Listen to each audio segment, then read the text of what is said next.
jokes, Jonathan? No? I don't. Especially like dad jokes. Oh, Or man. Or maybe plant related. Okay, I it's haven't- 5:30, I'm gonna call the meeting to order.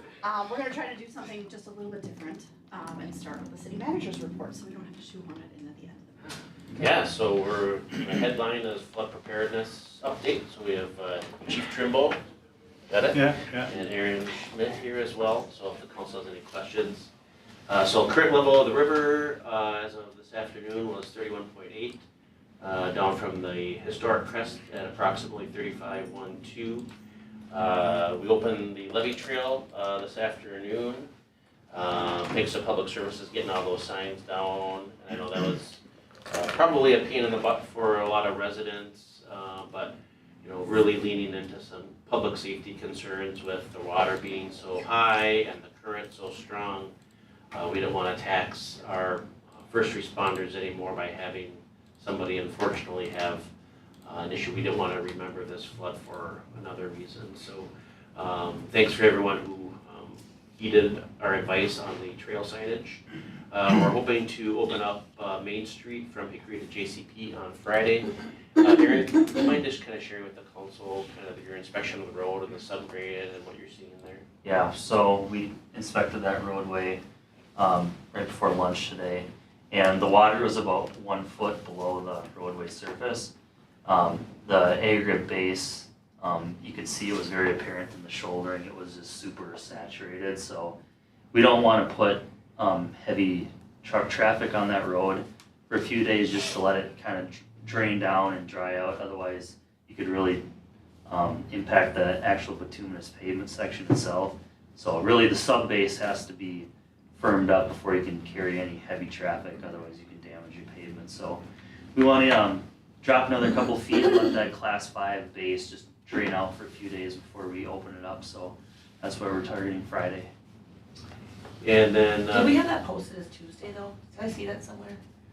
No? Okay. I don't think so. we haven't put out a date for it to open yet. Okay. I texted earlier today just saying that we're hoping to, but we were gonna have the team inspect. Okay, maybe that's where I saw it, okay. Is that relatively independent of any rain we get, right? I mean, if we got a little rain, it would add, but I mean, compared to a flood, right, a little rain is Yeah, not a huge concern. rain, so that'll just drain Drain off. off. It's a rural section, so it'll just Okay. drain to the ditches. So that's another thing, is letting those ditches just start drying out too, so it actually can receive the water. Oh, sure, So okay. just needs a little bit more time. Okay. Then we're planning to keep the Main Street and 3rd Street bridges closed. Staff will take another look at that on Monday, the 8th. There is quite a bit of cost and resources needed to rebuild those temporary levees, so we're gonna be a little bit conservative on that. If the rain bounces that level, we don't wanna take it all down and then try to rebuild it a couple days later. We also don't wanna, be too conservative with it, but we feel like we'll have a pretty good handle on it by Monday. Based on, we provided some preliminary costs, or Lynn did, to the county, estimating around $100,000, so we're monitoring state and federal aid and support. I know the mayor met with Governor Walz last week at the LMC conference and put a note in for that. I don't know if you want to add anything to that. Yeah, so I got to meet him as part of being on the LMC executive committee board, and I had no more than 30 seconds of his ear, but the executive director was really good at teeing me up and saying, hey, Courtney's dealing with some flooding. And he said that I think now we're in this situation, not if, but when we get the funding from FEMA for the disaster in the state of Minnesota, we will get 75% from the feds for reimbursement of our costs, and then the remaining 25% will be coming from the state of Minnesota. So as far as what I needed to hear, like the takeaway of being all our costs will be covered, seeing 6 figures at least, really put my mind at ease. So it'll be good from a financial standpoint. Will that cover the cost? Like, there was a picture sent out to us of a cracked pump housing or a pipe going into a housing. Things like that, would that be covered under this? Because it sounded like that was loose as a result that lift of. station. Yeah, that was it. Yeah. Presumably because it was running full time, right? Yeah, we have to look at that closer, but I'm assuming it would probably be eligible for some of those repair costs necessary as a result of the incident, so. Okay.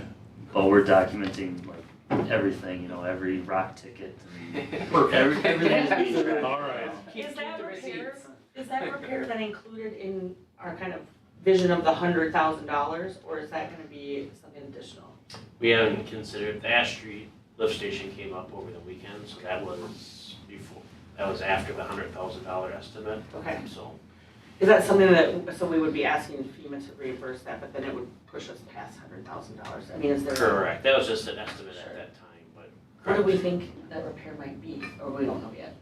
I mean, 20,000? No, it won't be Okay. that much. It's probably gonna be kind of a Band-Aid fix, just because that lift station will get replaced with the levy project, so it'll be something that'll get us through the next couple of years. So any, I mean, just a really rough number, I would. Less than 5. Less than 5, okay, thanks. And then last but certainly not least, hats off to everybody in public services, the fire department, the team down here. Aaron Schmidt did a fantastic job as well. But the fire department, as you know, we switched from inspections every 4 hours to a 24/7 duty crew, which came in really helpful over the weekend. We spotted some things, especially there was some slumping, I think, or a sinkhole by Carver Auto. So that was noted, and we were able to bring in some additional fill and shore that up. But really, I think the best of what our team can do under extraordinary circumstances. So I just wanted to give them some public kudos. So happy to answer any questions that the council has on our flood response or next steps. Any questions? I don't have any questions. Can I just make a comment? Yes, please, yes, Absolutely. absolutely, officer. I don't, yeah, thanks. I don't think you guys know how much Brent did too with this event. Whether it was Tuesday night, we sent out an active 911 that we're gonna be sandbagging. He was down there within 15 minutes. Same thing the following night. He was answering questions and responding all weekend. I'm really impressed with Brent stepping up to the plate. It's not on the slide, and he's not gonna bring it up, but I wanna bring it up that the whole team really, whether it's public services, the fire department, Aaron, we all appreciate everything he did during this event. So, thank you. Thanks, Kevin. I was gonna piggyback that too with saying, Brent's not gonna put his own name on a slide, so.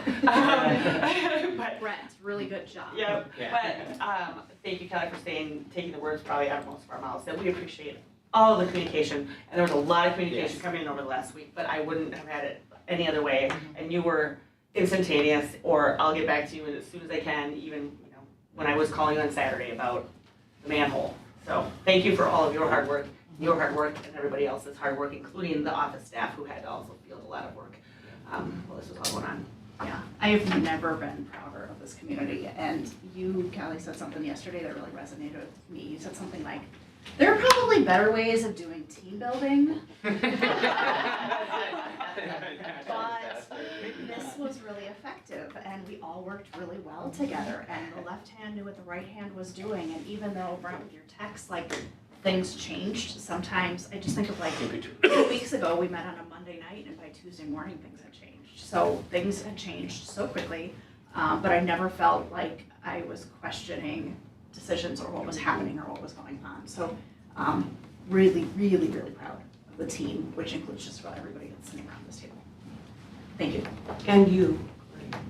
I- Your video with the update, I mean, my blood pressure went down just think of that. So, I learned a long time ago in marketing, in absence of communication, people tend to make up their own scenario, and it's usually a disaster scenario, where if you're actually getting updates, you're calmer. So thank you, we were calm. Thank you. Okay, moving on to council requests. Are there any requests? I have one, and I can wait till later too. Is this the time to bring up the, when we respond to an email that comes through our website? And I know there's been some emails since then. There was one, I think maybe like 3 weeks ago, that I just didn't sit with me well. And now I understand why it was handled the way it was. So the email didn't say who it was from. It was just kind of from, maybe it was AI or just, didn't say front office, back office. So I talked to Brent about that, and I was like, I just don't want to, we really want a lot of engagement. I don't want to be the city that just sends an email without somebody's name. But now I also understand there's times where you want kind of like a hierarchy, or like if it needs to be escalated. So that's why that was done that way. I think it was about, noise during a weekday or it was actually noise during a weekday at a certain time. Yeah, there was a concert in Ironwood Park. Mm-hmm.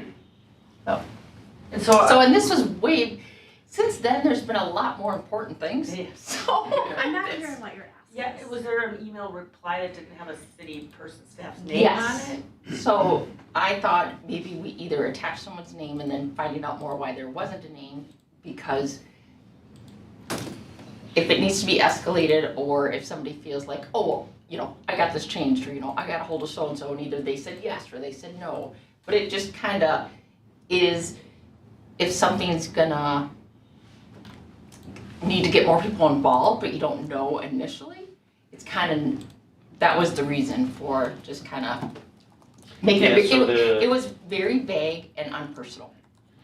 So just like the way that we triage, I would say the website, if it's something that we can answer that's pretty factual, like what is cleanup day, or something like how do we treat mosquitoes, or on this noise issue, we provided some feedback. It's signed, thanks for connecting City of Carver with our contact information. If it's specific to like a development project, it'll come directly from Aaron, or utility billing will come directly from Christine. Frankly, to use like a Wizard of Oz reference, the man behind the curtain on 90% of these responses is probably me. And so there's not like a pivot point if I respond and then the resident doesn't like it, their appeal is then to the city council. So there's no chain where we can start with the basic kind of response, and then I can jump in if there's a disagreement. We try not to have if it's something that we think is going to be disagreeable, we probably wouldn't use it. But it came in handy on the water complaints when we had them in December, January of the year, and there was just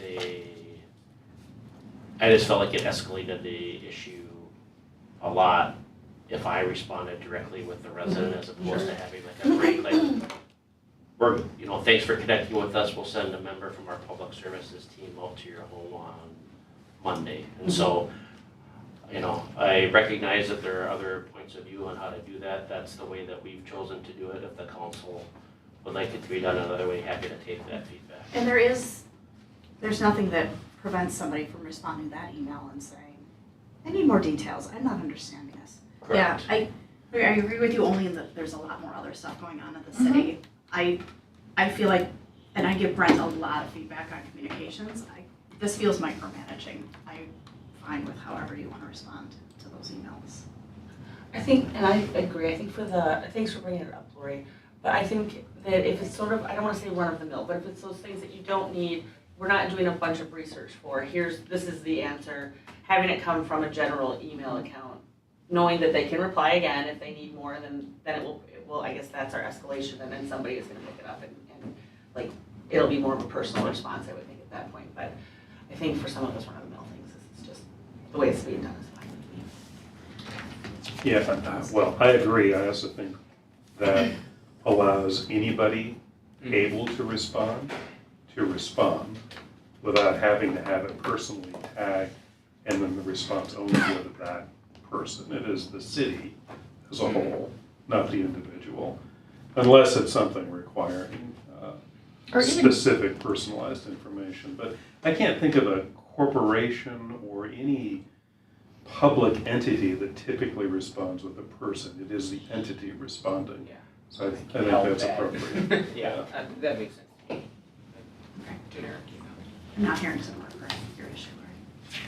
move on. I agree. Up next, Oh, I did. unless, go ahead, Yeah, so, sorry. just from the, LMC conference, so I attended a session where Excel Energy has a Partners in Energy program. It's a free service to any community in their area. They will help the city develop an energy conservation plan. They also help the city engage residents for specific Excel Energy plans and also businesses. So are we interested at all? I got a card. What was it called? Partners in Energy. So, I don't know. We can take it. yeah, I can maybe they, Research it. oh, sure. They said it was totally free for anyone, so I figured it couldn't hurt to ask. Thank you. So, yeah. Three's good. Anyone else? Okay, item number 4 on the agenda is the Jonathan Carver Parkway Landscape Review. Mr. Mareck and Mr. Nelsen, welcome. Thank you. Thank you. So, as the council knows, there's been some community conversation as well as staff conversation regarding the landscape medians along Jonathan Carver Parkway. And so kind of in response, I connected with Jonathan Nelsen, who helped kind of lead the committee on designing that project. Because there are any number of ways to landscape an area, and I think it's an area that a lot of people have a lot of good knowledge on, and so rather than kind of leaning into like a personal opinion, we had Jonathan, and we were able to be joined by a master gardener, Judy Hart, that lives on Dahlgren Road, along with some staff, and we took some pictures and just wanted to facilitate a conversation with the city council on next steps and get kind of a point of view. I realize as I'm talking here that my screen It's pop not up. sharing. So talk amongst yourselves for a little bit. All right. Yeah, I can just start off. So, yeah, thanks, Brent. Yeah, so as Brent mentioned, we met out on site last week, understanding that there's been some concerns about kind of the aesthetic of the landscaping out there. So we met out there, as Brent mentioned, city staff, Judy and myself, to just review things. We also, as a follow-up, I connected with the seed company who provided the seed mix for the project. Just to get their input so we can kind of go through some of those, the feedback they provided as well tonight. But really just wanted to kind of go back through kind of the process in developing this, just to give some of the background as far as like why some of these decisions were made. And then kind of look at a few images from the site, just some observations, some potential actions that can be taken to kind of in response to what's going on out there, and then we'll look at again the feedback from Prairie Moon as well. So as Brent mentioned, this was the project was really developed with a stakeholder group or a steering committee throughout the early part of the Jonathan Carver Parkway project. So we had a group of 10 to 12 individuals who met several times to talk about, vision for the corridor, what they wanted to see, what was important to them in the landscaping. Also taking into account feedback from the city as far as desires for the corridor, maintenance considerations, things like that. So as far as the steering committee, the direction really that we kind of settled on and what was important to them was, they really desired a park-like setting, something beyond just a typical mown corridor, something that you would see on the typical highway. Natural plantings with pops of color, and avoiding extensive pavement and manicured plantings in favor of more natural plantings. Again, city desires included minimized maintenance and as well as aesthetic interest. So throughout the corridor, we kind of identified a number of treatments for various areas of the corridor. Looking outside of the roadway itself, we had both low and high maintenance turf areas. The high maintenance generally was areas where we're tying into subdivisions, those areas where adjacent to residents' backyards, things like that, where they're currently being maintained as kind of a manicured lawn. The low maintenance areas in other areas of the turf that would require less frequent mowing. Within the center medians, which is kind of the focus of this evening's discussion, a native seed mix from Prairie Moon. It's the Pretty Darn Quick seed mix, which includes a mix of native grasses and flowering perennials. And then outside the boulevards as well, in some of the larger swaths, and some of the steep slope areas, we have some native mixes in those areas as well. And then the enhanced landscape plantings really concentrated on the roundabout area, and trees, which were also important to the steering committee kind of throughout the corridor. So the median treatments, again, that was the pretty darn quick seed mix from Prairie Moon. As you can see the picture, not quite what's out there. Not quite as much color out there. Certainly more grass and certainly more weeds. But this mix is intended, in discussions with Prairie Moon, it sounded like this would be a good mix for this area. We modified it slightly to eliminate some of the taller species that were in the 4 to 5 foot high range. So we tried to keep them a little shorter, such that we could, being safety as a key component of this, we didn't want things to be too tall along the corridor. Maintenance needs include mowing and weeding during establishment, with maintenance needs kind of tapering off over time. So we'll kind of see that from Prairie Moon as well. And then an establishment period of approximately 3 years. Shortly after installation, we worked to develop both some maintenance schedules for the first 3 years of installation, as well as, if you go to the next slide, some maintenance maps just to help understand where these different seed mixes are installed, and some of the maintenance regimes associated with these different plantings. Should back up. One of the things that when Jonathan did his site visit, we realized that there are some median areas, frankly, right across the street from the fire department that are not the pretty darn quick seed mix, and so you're going to see public services mowing those. That's the low grow grass area, and so there is just a miscommunication when it related to these maintenance maps. So just for line of sight coming out of the fire department public services building, those will be mown down and have that regular treatment that independent of what's decided by the council, they'll be kind of mimic what you see more on the boulevards going forward. Yeah, and I think similarly near the RRFB there, where sight lines are really important, maybe another area to consider kind of addressing with some more frequent mowing, just to keep a little bit more visibility there for the pedestrians crossing there. Is that the center median or is that the? That's the center median, yep. So this is kind of the existing conditions that we observed out on site. Some of the things that, obviously stand out is the weeds, right? There's certain species of weeds out there that are populating pretty well. The trefoil, that stuff that's kind of along the edges there, that shorter plant with the yellow flowers, you see that frequently along curbs, and you'll see that whether it's in a native area or in mown, maintained boulevards. It's just something that kind of catches right on the edge there, and it's just it's just so frequent. But that you'll see that along the edges.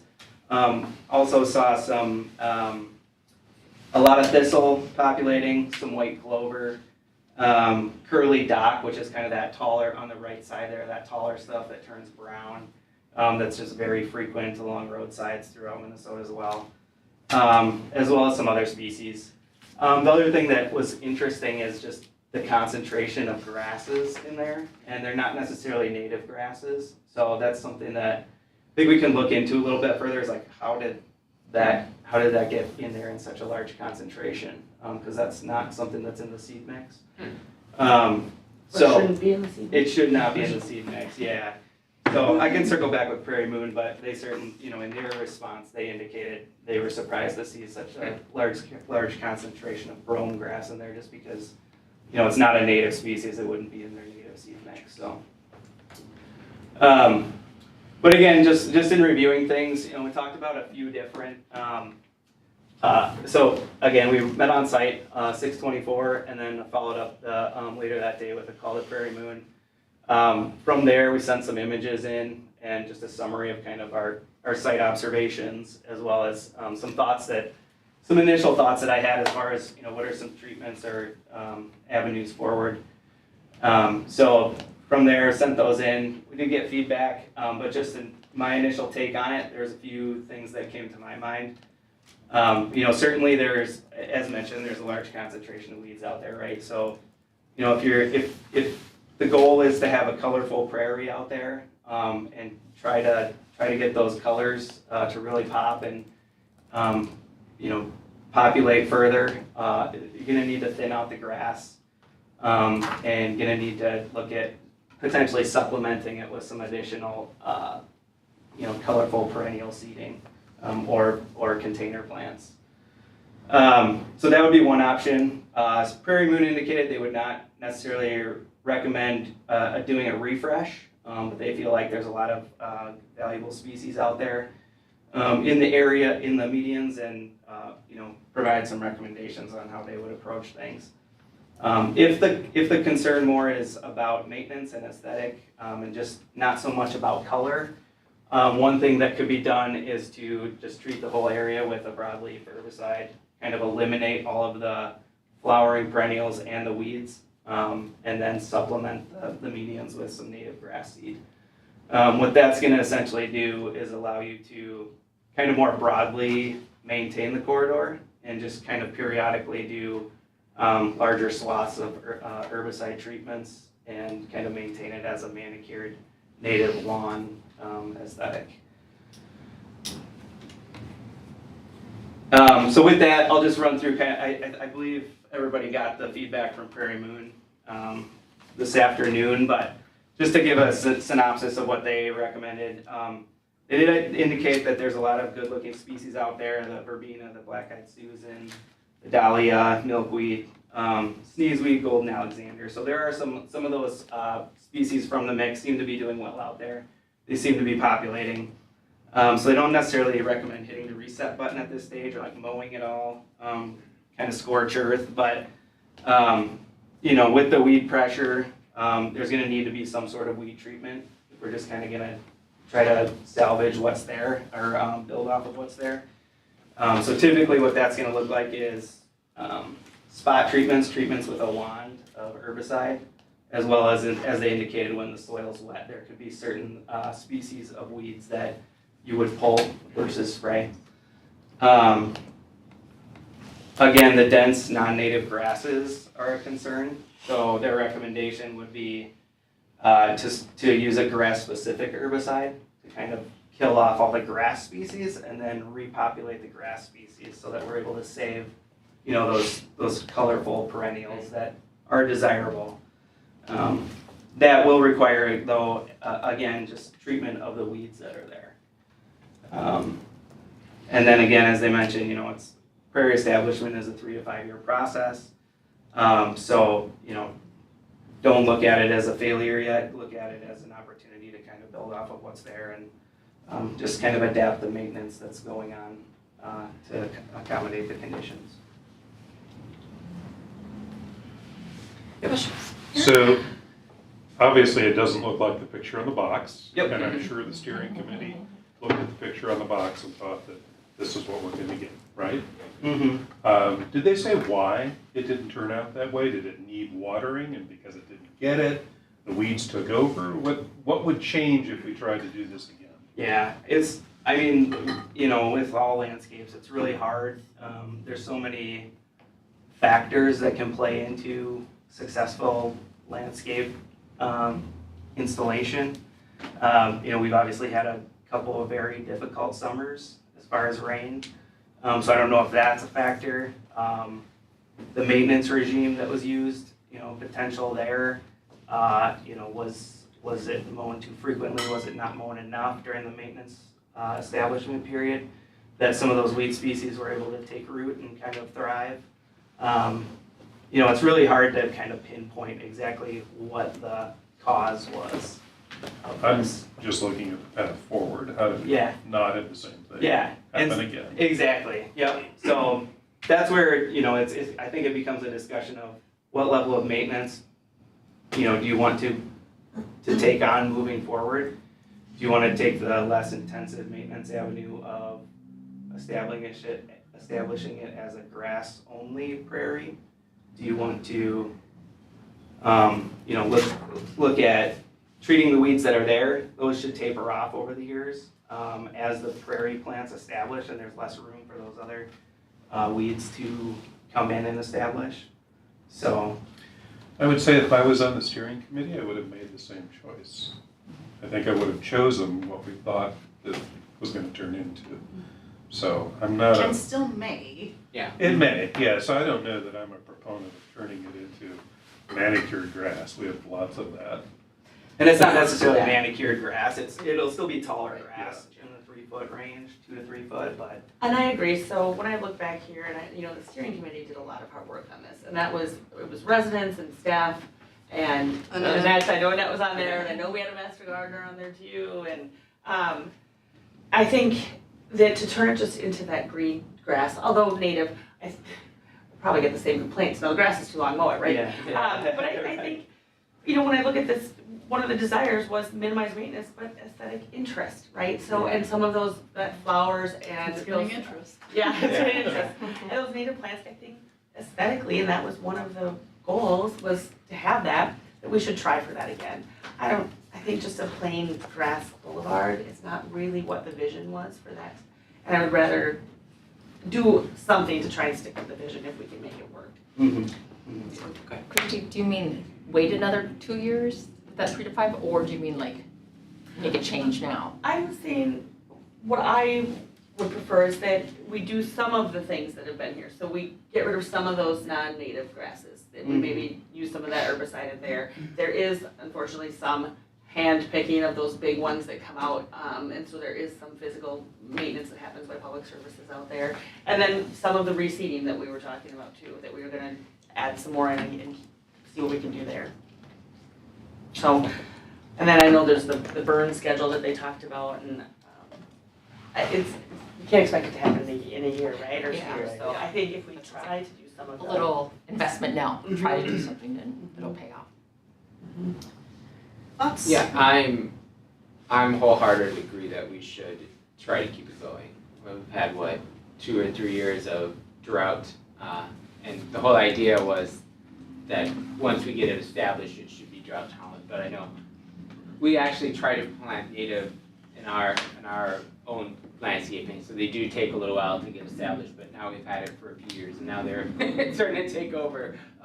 So I am 100% with trying to salvage whatever we can and follow the recommended prairie moon schedule to try and see if we can get something back, And there could be, it could be something where it's almost like a combined approach where, maybe there are portions, like we talked about in front of the fire station, that's one area that's gonna become mowed. Maybe near the RFB that becomes mowed. Maybe there's a few other spots where, it becomes just mown area and you concentrate your efforts on establishing the prairie and, a couple larger swaths along the corridor, something of that nature. Could be a consideration too. I do have a question. Was any of this in mind for pollinating, or this was more just a combination of aesthetics and low maintenance? Yeah, I think there was discussion about pollinators as part of the steering committee as well. I'd have to look back at my notes, but I think that was mentioned. Grass doesn't do anything with pollinators, so you need something Yeah. called pollinator, grass doesn't feed them, so. Yeah, So, although probably maybe not one of the main focuses, it was kind of a secondary add-on that happens at the same time. Jonathan, is there any guarantee, sorry, are you still going? Yes. No. Okay, you're good. Okay, sorry. Is there any kind of guarantee by Prairie Moon? We do not have, to what Eric said, like what was on front of the seat packet, yeah, not to my knowledge, I don't and believe. not 3 years later. Yeah, right. Okay, there's a little bit of me, beyond the this isn't what's on front of the seat package question. I'm questioning a little bit of what we're trying to solve here for. I've heard from one individual, and it's funny, I'm a gardener, I feel very strongly about gardening, but she was pretty hot about why this wasn't mowed, why this didn't look like a fairway, which was some messaging that we did on the city. You expect this to look like your front yard, your backyard, your side yard, or the fairway, we're never gonna meet that expectation. This was designed to be low maintenance because we don't want a seasonal or anybody else on staff playing Frogger trying to get across 2 and 4 lanes of traffic every week to mow this. So what we have is something that's drought resistant, potentially pollinator friendly, Minnesota native, and I think it looks just fine. I've seen a good amount of color in there, I've seen a good amount of flowers, and quite honestly, I'm going 50 miles an hour when I go past it. I don't have a lot of time to see weeds. I understand we didn't get what we thought we were getting, so I would support doing what we can to get more color in there, but I'm also questioning how are we gonna pay for this? Where's the money gonna come? I distinctly remember Dan and Lannis when we were having the initial conversations about landscaping along the corridor saying, go for as much money as you want, because cities never say 3, 6, 9 years down the road, you know where we should spend our money next year is in new landscaping along a roadway. So, But it won't need that intensity of seed mix that because it's already has some, right? So Right. it won't need that huge amount that we had to start with. Yeah. oh yeah, Correct, I'm not correct. seeing 6 figures, but I'm also worried, like, what do we have in the budget this year for new landscaping? 0. Yeah, so like anything, if it's $5,000, we don't Sure. have it in the budget. I'd like to kind of challenge that though, because we don't have anything in the budget, because we didn't think we would need it. Absolutely. Sure. So, but I'm willing to have the kind of be good stewards and take care of, what the vision was and, put some effort into it. And Courtney, we've all seen the emails and you mentioned too that some people are very upset about what the median looks like. And I'm not surprised, right? Because it's outside of it's outside of the box, right? It's Yeah. outside of what you normally see. So this is what we see, this is what we're used to, this feels comfortable to us. Yeah. So it is different, and I know we've been doing our best to put out, information about it, but I think once we have some of these, whatever the mix goes back in there and it actually starts to show some of that, I think it might bring down that level, and then people will also probably have got used to it at that point where, right now, this is that first year of like, why is this so long? We look terrible, and there are some big weeds in there, but if we actually get what we were planning on getting, I think the aesthetics of that are gonna probably bring down some of that anxiety of this is different from what I'm comfortable with. Yeah, well, and this is what was it? It's Leap Creep Beep? Sleep What is it? Creep. Sleep Sleep Creep Creep. Leap. Yeah. So we are in year 3, we are leaping, it's bigger than it's ever been. Yeah. Mother Nature has certainly helped with that this year, so it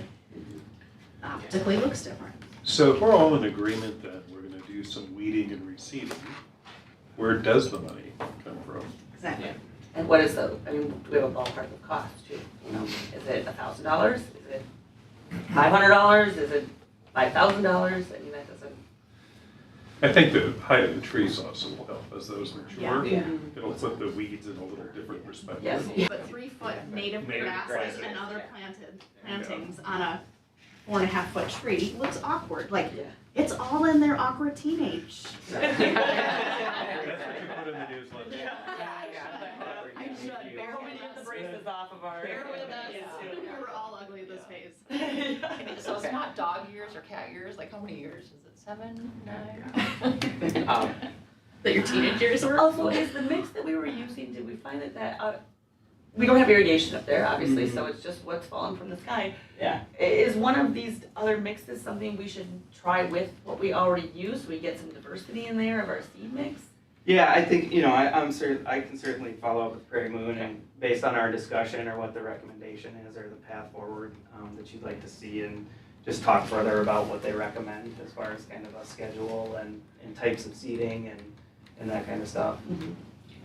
Jonathan, is it realistic? Like, I would love to say, like, go carte blanche, make this beautiful, put it in the 2025 budget. Like, can we do Yeah. something for 5 and just like maybe continue to have a 3-year plan of extra plantings or something? And then we're in budget season, this is the timing for it.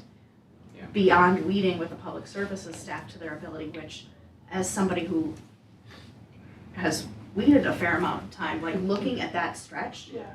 that's a half-a-mile stretch of heavy weeding, which that intimidates me. I don't know that that's a doable weeding. Yeah. That's a I don't think the expectation Big is weed down to test. every little weed, Yes, I but know, the really but big that's a ones, lot. the really ones that are really. Okay, big. then I'm thinking about it in a more type A. Yeah. I mean, in a perfect manicured prairie, Okay. you know, you might achieve that, but you're, Okay. you know, in a situation like this, you're not gonna get every weed. Can we do some of these recommendations? I hear us saying we don't wanna go all, I think I hear us saying we wanna add color. Yes. We don't want it to be all grass. Right. Correct. Can we do that for $5,000 in 2025? I would say that's probably low, but Okay. you know, I can't say for sure. I'm happy to Okay. put together some cost Yeah. information for You know, you. when Dan gave us the options for this project in the first place, he gave us a low, medium, high. Yeah. Maybe if we could do that? Yeah, we can explore that. Am I speaking No, that as sounds a very good. voice of?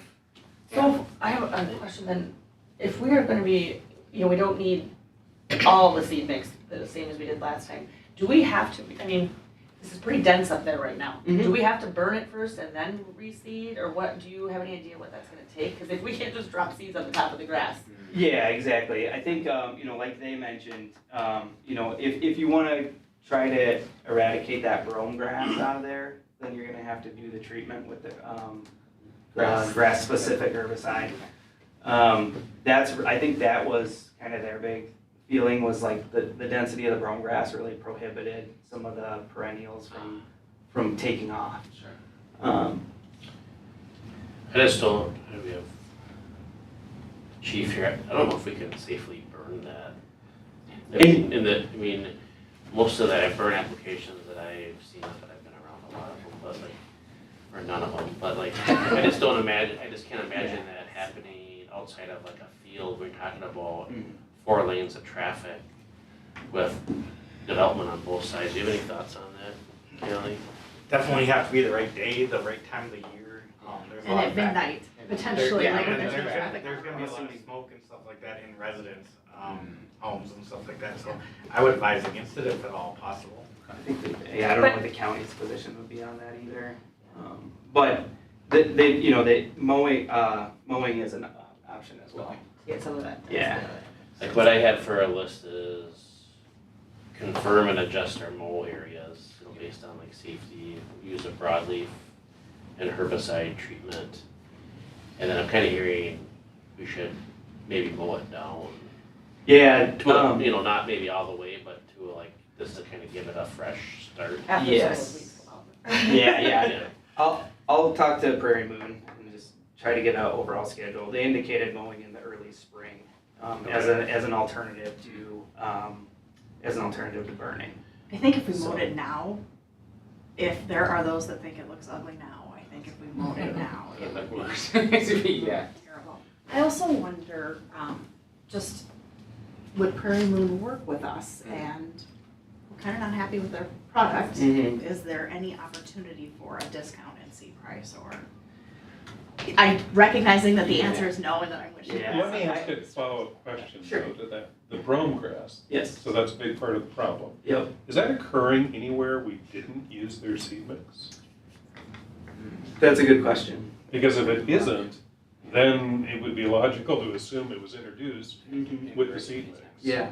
So that would, I would think that would be a reason to ask for that concession. Yeah. I would say, these native seed-specific companies have really tight tolerances Yeah. and control over their seed product, so the chances that brome grass, especially in that level, is gonna be introduced as part of their seed mix is pretty low. Okay, but Right, if it's not occurring anywhere else. right. Okay, just a question. Yeah, great question. I just have one last comment for Callie, like, the fire department wouldn't wanna start a fire and put it back out. I think they'd be in. Not before we have traffic. One label, just put it down. And I'm just imagining all of those, Yeah. residences. Okay, I think we're in a good place, I think we have clear direction and clear path forward. Yeah. What are you hearing as a direction? Well, I'm gonna follow up with Prairie Moon, just talk about schedule, talk about, how we can achieve kind of the discussion here. Kind of maintaining what's there, but how can we kind of address the brome grass? How can we kind of add in additional color? Are there some of these enhancements a consideration, or is it just additional seeding of the pretty darn quick mix? what does that look like?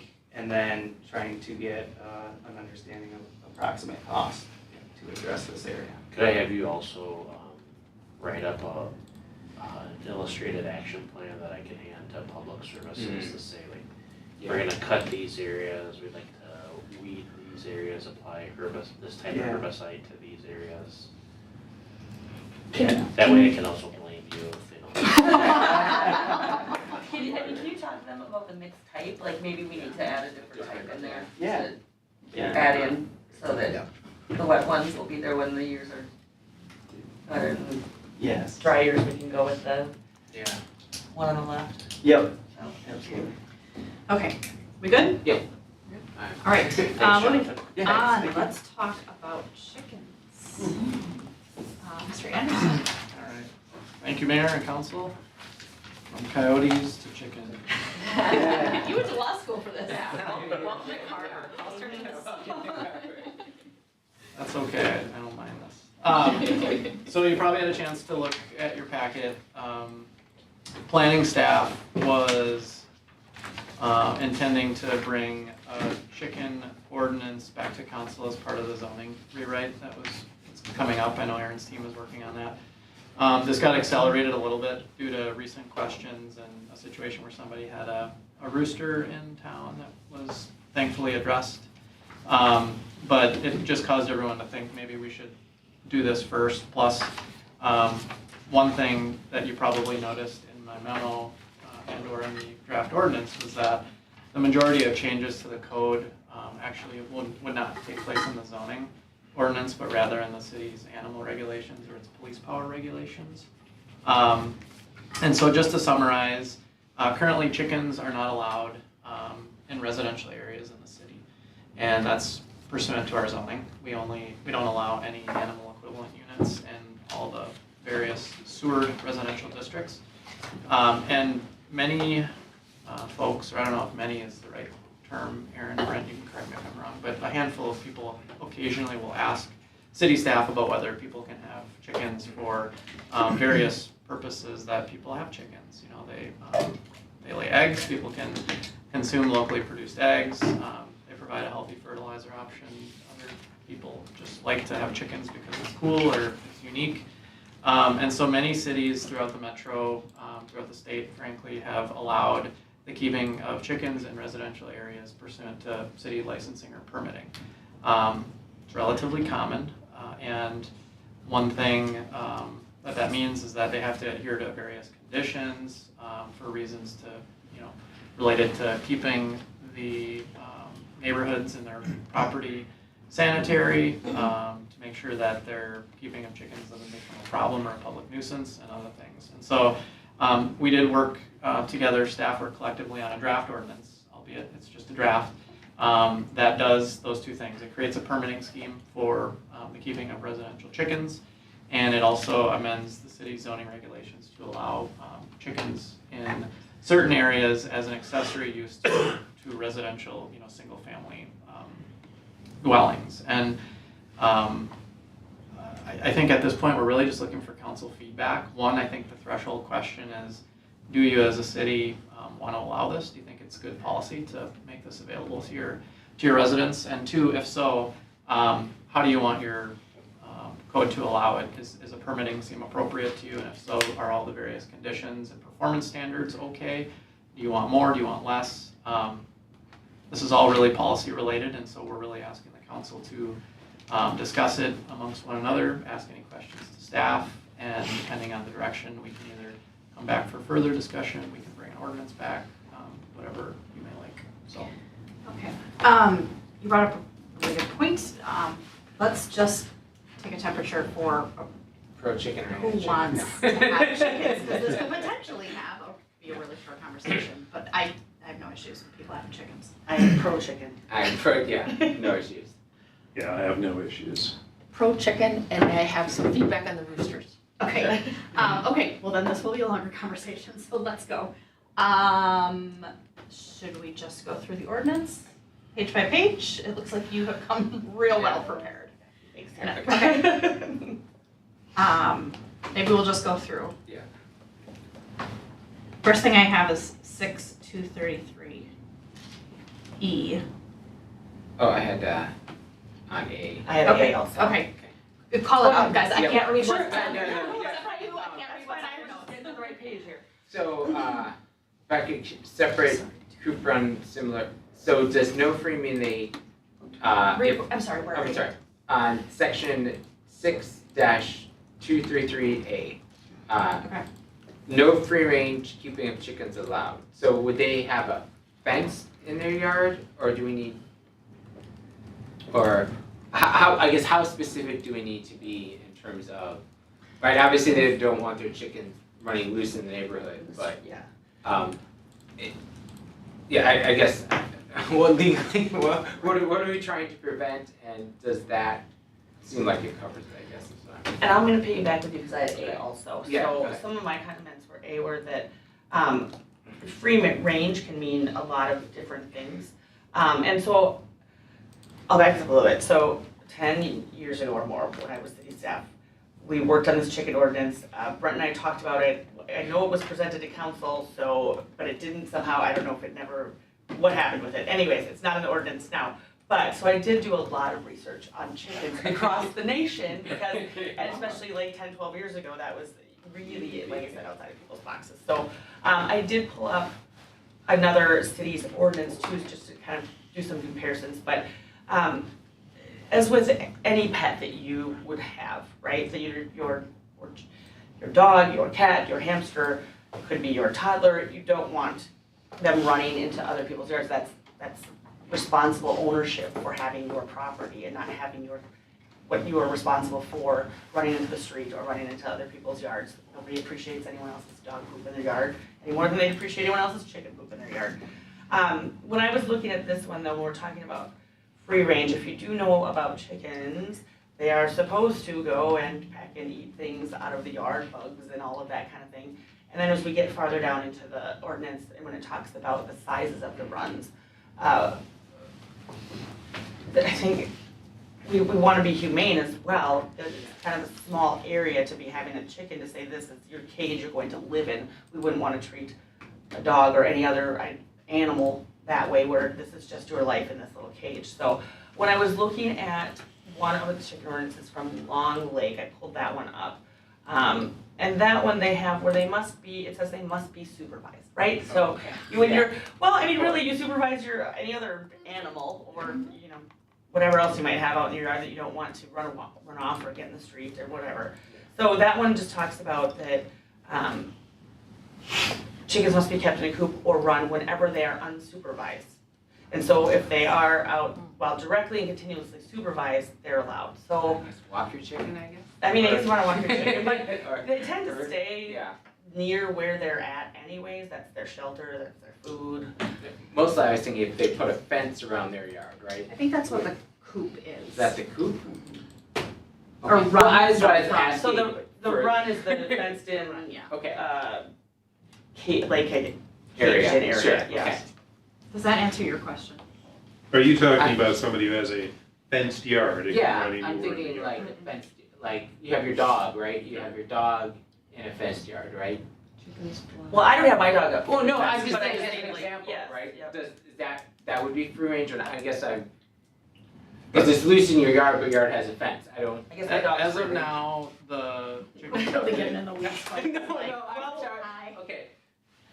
As of now, what Okay. I'll say is the ordinance, and it's not right or it's not wrong, this is just the draft, Okay. requires chickens to either be in the coop or the run. You can have both, you can have both. Okay. You can have both. There are size restrictions, as Christie pointed out, Okay. for both Or- maximum okay, of that up to makes 30 sense. Okay. square feet. Sure.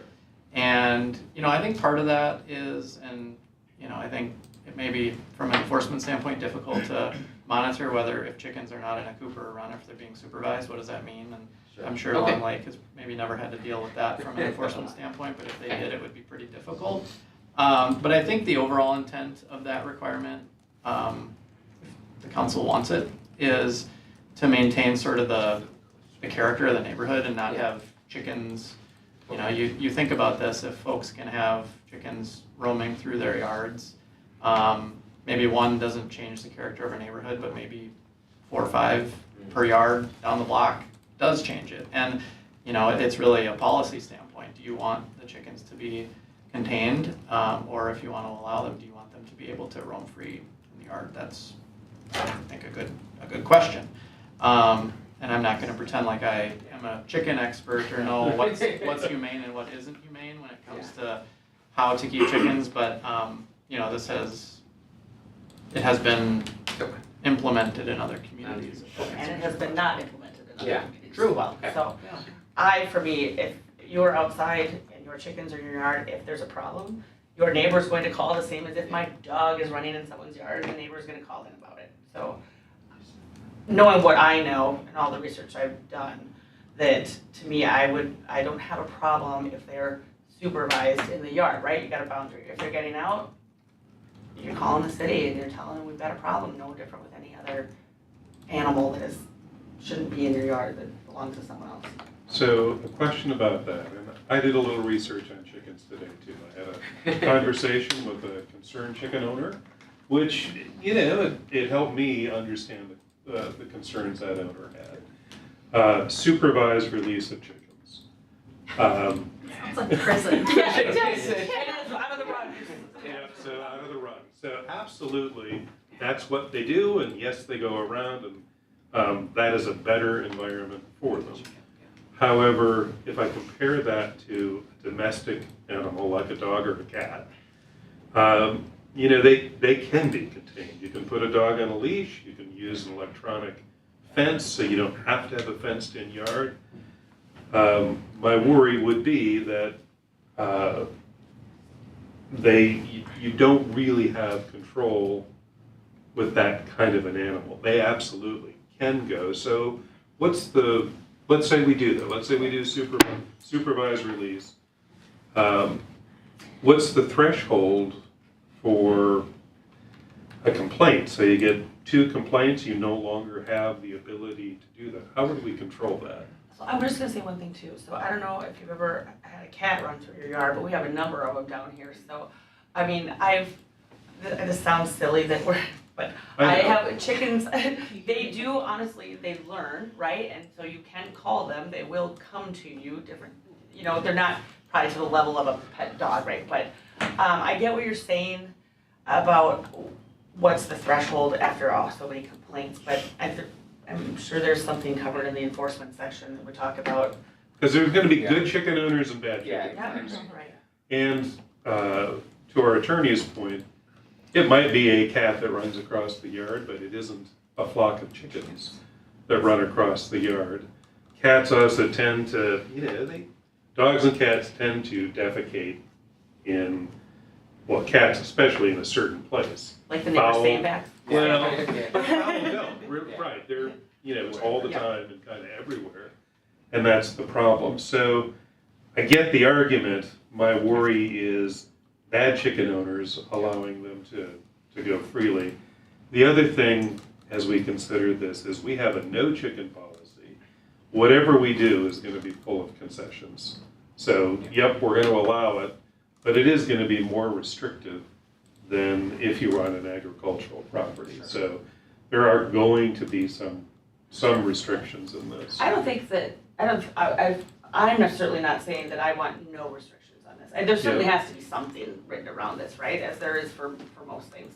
I think that when I reviewed this one, and as we go through that, I think ours is maybe a little heavy-handed, maybe a little bit too micromanaged for what it needs to be. So, I mean, obviously, we'll run through those as we go.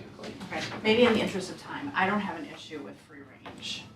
With the no free range, keeping of chickens is allowed remaining in there. I have a huge issue with it. Yeah. But what do you think on free range? Can you repeat that? Sorry, Mayor. She wants As is, I'm fine with that. Oh, as is, got it. Sorry, I didn't say that very Yeah, clearly. the note, yeah. Thoughts on 622, Yeah, 233? I think if you could manage supervised, maybe, I don't know how you manage supervised. I understand the need, Yeah. and I agree, but I don't know how you manage that in a tightly confined area where you've got, less setback between homes. I just don't know how you do it. So unless there's some definition around supervised, in that city's ordinance. I'd need to see more to approve it. But I don't disagree that that could be further reviewed. But in lieu of that, I'm gonna stick with not free range. I, along like Mayor Johnson, support the free range, also because I feel like we have some teeth in this, so And to be further- clear, keeping it as is. You want Supporting free it. range or you don't want free range? I do. You do want free range? Okay, sorry, I just want. Oh, well, or like, no, I guess, sorry, I support the ordinance more because further down, we have some teeth in it, in that in section 6235, you can revoke the permit. So just to be clear, because this is tricky and I'm not saying it Okay, right. yeah. 6233A. You don't want to see any edits to that. Right now, it says you cannot have free range chickens. What, Okay, yeah, so what sorry. I'm I was talking, what jumping ahead, I'm yeah. talking about is having free range chickens. Yes, sorry, yep. Sorry, in the 6233, I would rather see free range chickens, only because later in the ordinance, we have some teeth in it, and that we can revoke the permit. I'm curious, sorry to jump in, but I'm wondering, I think this is a good policy question, but ultimately, if we did something like allowing it, I think maybe in the situation where you have a fenced-in backyard, right, or a yard that's fenced in, so there's, I don't know how well chickens can jump or get over fences They or how fly. they can actually fly, or how they can probably get over a fence, but I assume if they're contained with a fence, That's not- It maybe seems less likely. maybe it's less likely, exactly. And so, I don't know, I'm just kind of I throwing would out. support That's that, Yeah. seems like a But good compromise. Yeah. but like, all backyard chickens must be kept in a coop, run, fenced-in backyard. I still think that no free range keeping of chickens, because free range for me is, Maybe this. It's very look at them on the subjective. sidewalk, heading down towards Yeah. Christie's house. I would support it fenced. Adding fenced into that first sentence. Yeah. Okay, so there's a great expense that actually comes with your startup when you get chickens and coops and things like that. So now we would be requiring, and I know a number of people in town who have chickens, so this is not, one specific that some of us have probably talked to. Now we're gonna require them to put a fence in. They can keep their chickens in a coop, a run, other similar type of enclosed structure, Right, or but- a backyard. Right, but they would have to have the fenced in if they were going to have them. Yeah. Outside. Oh, a Cooper around, it sounds like. I am much more open to just the free range, whatever, maybe that's too private term, the fence, I mean, regardless of it, because people have invested in these animals, they don't want them running out anyway. Right, like I feel like we're not taking the risk, it's them, like, or as a chicken owner, they don't want them to escape or get I away. believe they or- don't. Yeah. And I think there will be great owners that could absolutely manage it. I think the ordinance, though, has to be written for the people that are gonna push that to the edge, the people who think that because eggs are too expensive, I'm gonna do the chicken coop, and don't have the skill set or understanding to manage it. Is there anything in other ordinances, and this is some huge out of the box, or maybe out of the coop, maybe? Lori. Did you like that? Is, if their chicken is, and we would just have to come up with a number because everyone's property size and your setbacks are different, but let's just say the chicken is, 300 yards away from your home. That's not right. Like. Then we could say no free range. Okay, so I kind of forget where we at with the free range. I prefer free range. I prefer free range. Yeah, I think we can get it in between. And in between. Well, So the fence, yeah, at least a fence should, like, if you want a fence in your hall yard, but I do kind of see Chrissy's point of, do we make any dog owner get a fence, but I don't know. So nobody's making them get a Sure, fence. it's the option. So Right. the Yeah. enclosure options are fenced in backyard, coop, run, other similar Enclosed type of structure. enclosed structure. But we don't tell dog owners, you don't get to have a dog in town, or a cat in town, or a hamster in town unless you have a fenced-in yard. Yeah. It can't go outside. So, I do think though, we don't even allow chickens right now. There's a significant difference between domesticated cats and dogs and chickens, at least from a land use and a right, but this isn't all land policy use. This is, perspective. this So is, there are some differences there that I think are a bit So what- important. in writing, but we can write our own to Yeah, match so those what was differences if we the like those. example when you said supervised? They have So a the one definition of from that? Long Lake, I'm just gonna tell you what it said. So it just said, chickens must be kept in a coop or run whenever they are unsupervised. However, while directly and continuously supervised, they are allowed in fenced area or outside of coop or run. That works for me, right? So you're in a fenced area outside directly supervised? Well, yeah, and this one talks about being in the fenced area or outside the coop or run. But Fence. I don't know that it says you have to be in fenced. Can you read it again?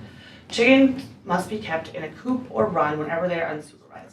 However, while directly and continuously supervised, they are allowed in a fenced-in area outside of a coop or run. That would be, Yeah. That doesn't Right. support That- your free range, I don't think. I did not say it does, I'm Okay. saying they're talking about unsupervised, I'm not saying Yeah. that we can make the Yeah, choices if do we we want them want. free range too, but this is one where they're talking Okay. about being unsupervised, they're outside of the run just to start In a off. fenced-in area. That's what this There one is- says, we don't have to write. No, right. What we have in the draft ordinance that's proposed to us, in that 6-233, they're not supposed to be out at night. So in letter I, chickens must be secured from sunset to sunrise. During daylight hours, Nobody wants them then on they need to be in the coop or in a run.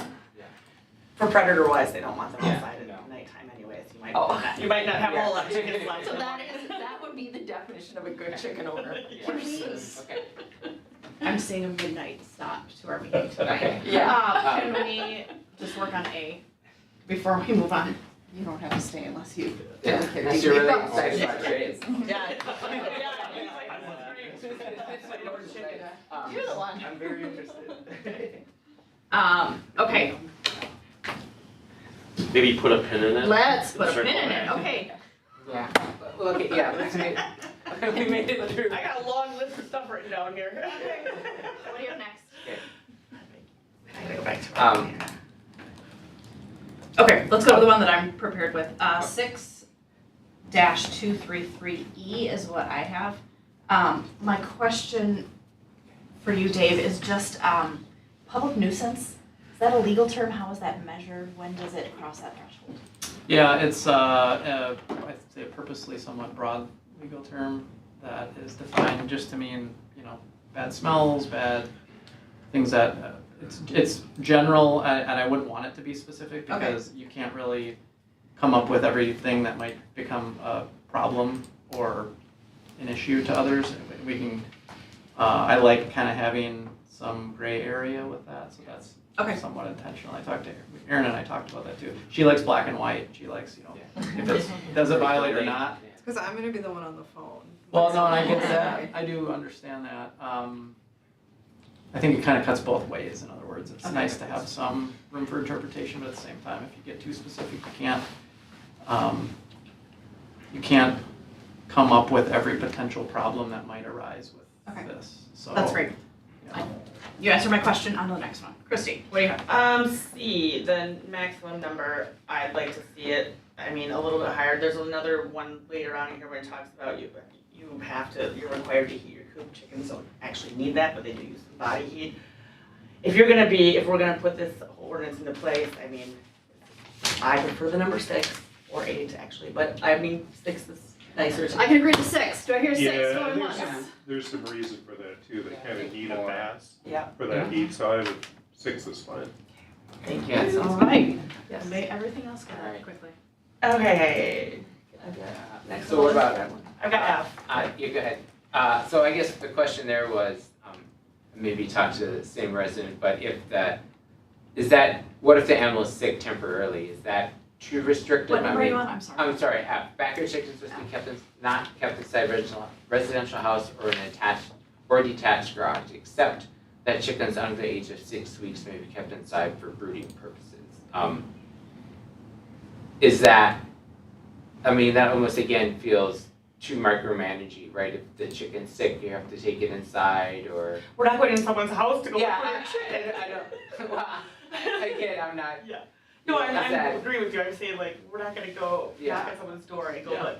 Or permanent, Yeah. or must not be kept permanently inside, or Right. is there like a? I think the general intent is to say people don't keep and raise and Okay, house your chickens in your home, but, Okay. and again, that's more of a sanitation thing. Sure. Just like, you can't keep other things in your home for health reasons, but if we wanna either provide another exception, like if a chicken is, I don't know. I say we just take F out, because I've known people who've had them in the garage. Who cares? Actually, you don't even see it then. Wouldn't that be better if it was in the garage? But then if with the house part, like, I have no intention of having anyone knock on someone's door and tell them I'm coming in your house to look for chickens. So to me, F is just, Yeah, it's I not even think- needed. I support the must not be kept in permanently, because again, Yeah. kind of to Eric's point, unfortunately, too bad. we are not molding this after the folks whose chickens have names and get scratchies and are loved by the family members. These are folks who, Yeah. Okay, then we had a not hoarding permanently inside. situation Yeah. down here not too long ago that I think we can all Yeah. remember. The cats? I don't think, we 31 don't cats? want that situation. Yeah. And No, I, unfortunately, this is what we need to have a policy for, is unfortunately kind of no, the- I agree, yeah, like I said. So I like your suggestion of Yeah. permanent, or Dave adding David, something in what- there in whatever the the event legally, of a temporary. an ill, Yeah. to treat Whatever. illness, whatever. Or take Because the, chicken know, bite or the- something, I don't know. those chickens that have names, Yeah. their pet parents aren't gonna want that chicken in the house for any longer than they have Sure, to, so. sure. Maybe it'll have bird flu.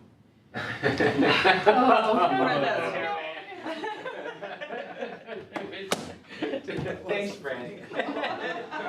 You like that one. Yeah, I just, Okay. I just want them in the ordinance. 8 minutes before we're gonna adjourn. Okay, So, okay, where are we at? So I was the next one, we I have don't think we have a resolution on that. oh, sorry. Amending that one, Thought I heard most people say that we're okay with just saying they shouldn't be kept permanently inside. Yes. is that agreeable? That Yeah. works perfect. Okay, Yeah, the intent There's would be enough one that's flexibility. not kept Yeah. permanently inside, okay. Sorry, who's next? I had I.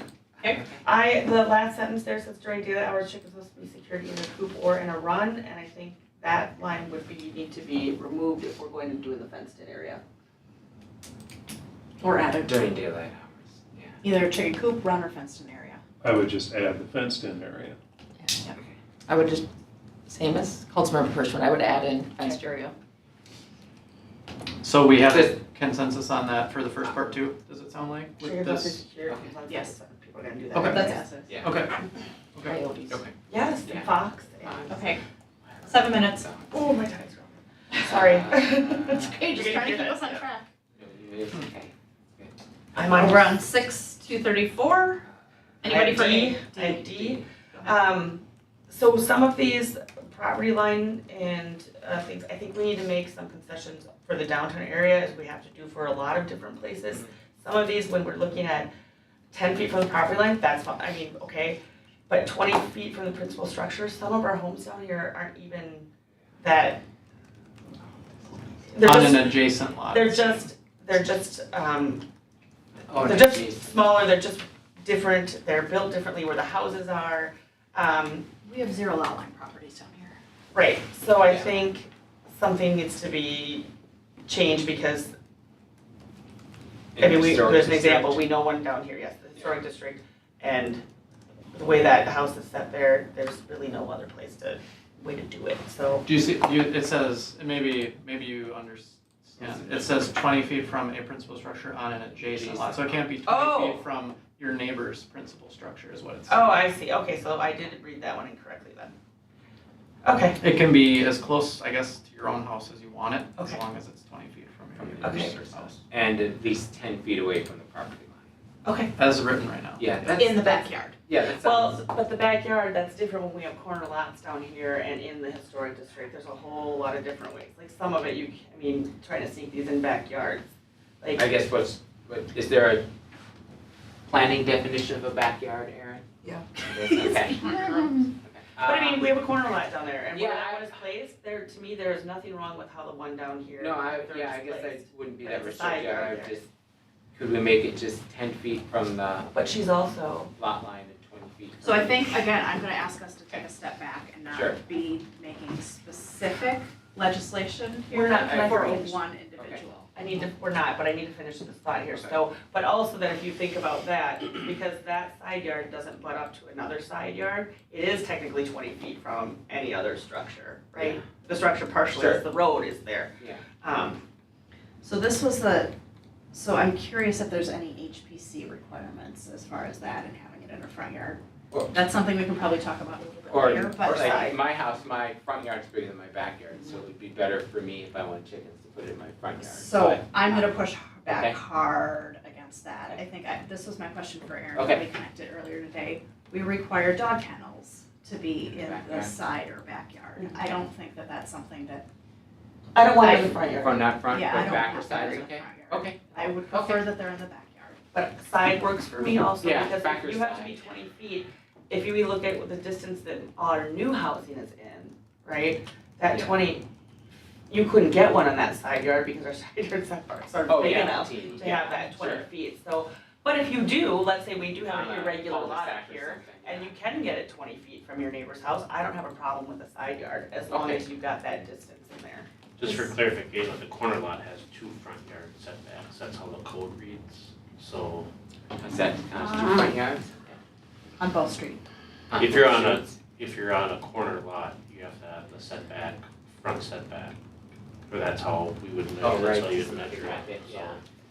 Yeah, one thought that I had, if there was appetite to change this, was if you allow it, to allow it on a corner lot. So let's say that if everyone's okay with it in rear and side yards, corner lots are gonna have a disadvantage because they have less rear and side yards, of course. Maybe you could allow it on the front yard side that maybe doesn't get access because that's not technically the Front end. front. I mean, just from the standpoint of looks and aesthetics, maybe if everyone can live with having it in that front yard technically under the zoning code, but it's really not the front yard that has the curb cut or where the, person Driveway. drives in. I don't know, I mean, we could write that into this ordinance only and I 100% care for not that. have to touch it. Because if you have a side yard, you just said it, that is a disadvantage, and we are disadvantaging someone because they have a side yard because we've decided to call it 2 front yards. And that's, So I don't like thinking of a neighbor having it in their yard. They can have it out further from their house because it's further from that 20 feet from an adjacent principal structure on any adjacent lot. I don't. so you're saying any corner lot down here, or up? No, it's I'm even- saying high level, our community. and Yes, corner that's what lot. I'm asking, down here, well, let me finish, so down here or up there, if you have a corner lot, because we have called it 2 front yards, you are literally saying, you are not for having it, they can't have it on what you would think visually would be a side yard. Correct. I think that Eric I'm should contribute 100% that. against that, I think Yeah, that I'm with Christie. on you're that. disadvantaging people because they live on a corner, I can't do that. So I think, respectfully, Christy, I think you're thinking of one situation. I am not, and that's, whereas- no, I am absolutely But not, I think don't say that. as you look up on the hill, there's more backyard area and putting a. Well, then call it out for the backyard. historic district, we have a lot of different concessions we make down in this area because it's different. And maybe that's something we take a look at for the historic district. I would be happy if we would do that. In some way, can that be part of the permitting process to review a non-standard lot? I would have to have something to go back Yeah. to. Okay. Yeah, I'd have to have a. All right. Because then that's too slippery. So I have honestly, it'll be 40 seconds to share. That's all So, for all and- the time. yeah, and you'll have to make all the roosters. So, I talked to a previous neighbor on Delbury, Mrs. Karen Wickenhauser, who actually, or she was my neighbor on Sunny Ridge Drive, but now she lives in a township. They have chickens, and she also actually works in the industry. Super interesting. You get chickens like mailed to you. So a lot of people, they go to the Carver post office and you pick them up. You try to, you think you're getting hens, and sometimes they get a rooster.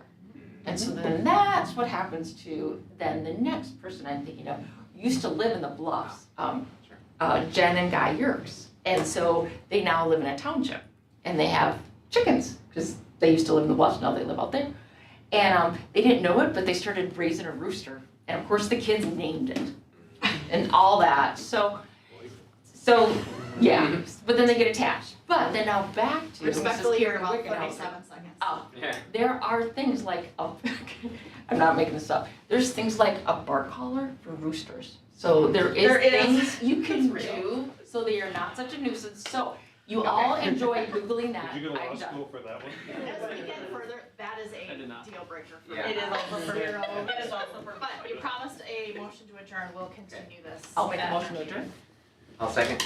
Okay, we got a motion and a Oh, second. before we, Yes. did I hear a consensus on the side yards being okay with I don't everybody? think you did. Or not? No. Okay, I'm just trying to take notes Well, here and I We'll resume that after Yeah. 7 o'clock. Yeah. I'm sorry. I think we have that side yard definition problem.